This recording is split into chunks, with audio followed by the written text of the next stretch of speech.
Russia से एक जहाज चला गैस लेके हमारे देश की ओर। भारत सरकार ने उसको रोक दिया। भारत सरकार ने रशिया से कहा कि हमें गैस नहीं चाहिए।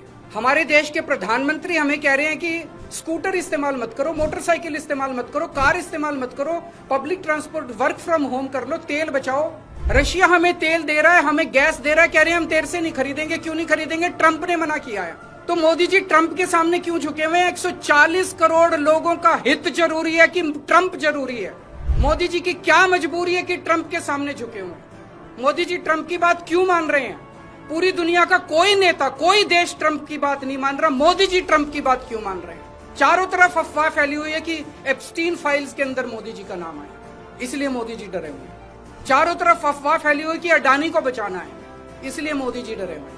मेरा कोई इंटरेस्ट नहीं है मोदी जी का एप्स्टीन फाइल में नाम है कि वो अडानी को बचाने की कोशिश कर रहे हैं कि कोई और कारण है। मेरा उनके व्यक्तिगत जीवन में कोई इंटरेस्ट नहीं है। लेकिन मैं मोदी जी को कहना चाहता हूं कि 140 करोड़ लोगों के, आप एक तरफ इनको कह रहे हो कि गैस मत इस्तेमाल करो, पेट्रोल मत इस्तेमाल करो, दूसरी तरफ रशिया से तेल नहीं खरीद रहे।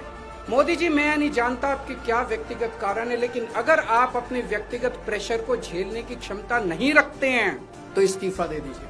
140 करोड़ लोग, बहादुर लोगों का देश है ये, जिसने बड़ी बड़ी कुर्बानियां दी हैं।